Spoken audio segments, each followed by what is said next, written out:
Apakah Anda termasuk orang yang sering mendapat was-was kentut ketika sholat? Apakah Anda juga khawatir tentang kesahan sholat Anda ketika Anda ragu telah keluar kentut atau tidak? Jika Anda sering merasa was-was karena hal ini, simak pembahasan kami kali ini hingga akhir ya. Ada hadis yang bisa kita ambil pelajaran, di mana hadis ini dibawakan oleh Ibnu Hajar Al-Asqalani saat membahas pembatal wudu dalam kitab beliau Bulughul Maram hadis nomor 71 yang berbunyi.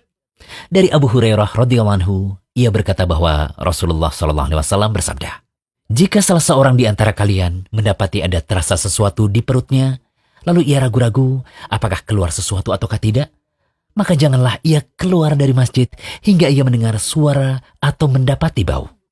Hadis riwayat Muslim. Dalam Sahih Bukhari Muslim disebutkan hadis dari Abdullah bin Zaid radhiyallahu anhu bahwasanya ia pernah mengadukan pada Nabi SAW mengenai seseorang yang biasa merasakan sesuatu dalam sholatnya. Nabi SAW pun bersabda, "Janganlah berpaling hingga ia mendengar suara atau mendapati bau." Hadis riwayat Bukhari dan Muslim.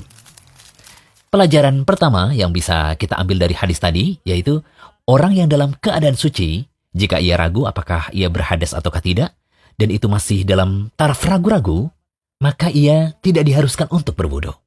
Dalam keadaan ragu-ragu seperti ini, harusnya ia tetap sholat, hingga ia yakin telah datang hadas, bisa jadi dengan mendengar suara kentut atau mencium baunya. Dari hadis ini pula kita tahu bahwa kentut itu membatalkan wudu, baik jika hanya keluar berupa bunyi saja atau bau saja.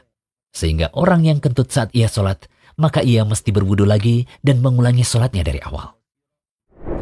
Pelajaran kedua. Hadis yang kami sebutkan di awal tadi menunjukkan bahwa setiap muslim mesti menghilangkan was-was pada dirinya. Jangan ia perhatikan was-was tersebut karena hal itu hanya mempersulit diri. Ingatlah bahwa diri seseorang merasa payah hanya karena terus menuruti was-was. Dari hadis tadi pula dapat diambil suatu kaidah yang biasa disebut oleh para ulama, al-yaqinu la yazulu bisyak. Yang yakin tidak bisa dihilangkan dengan ragu-ragu. Abu Dawud berkata, "Aku pernah mendengar Imam Ahmad ditanya oleh seseorang yang ragu mengenai wudunya. Imam Ahmad lantas berkata, jika ia berwudu, maka ia tetap dianggap dalam kondisi berwudu sampai ia yakin berhadas.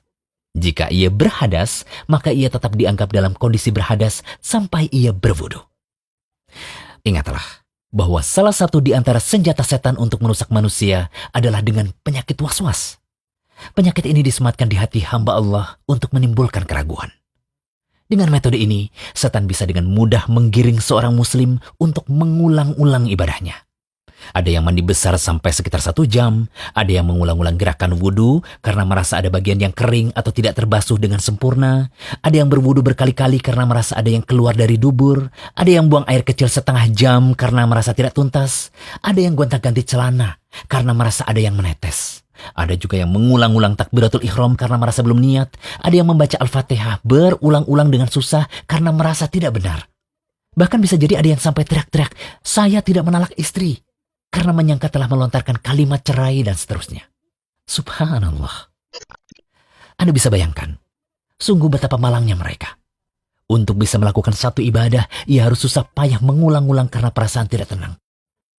Penyakit was-was ini selalu menggelayuti hatinya dalam beribadah. Anda termasuk yang sering memiliki was-was? Silakan ingat kaidah penting yang kami sebutkan tadi. Semoga pembahasan ini bermanfaat terutama bagi kaum muslimin yang masih berperang melawan rasa was-was dalam setiap ibadahnya. Amin.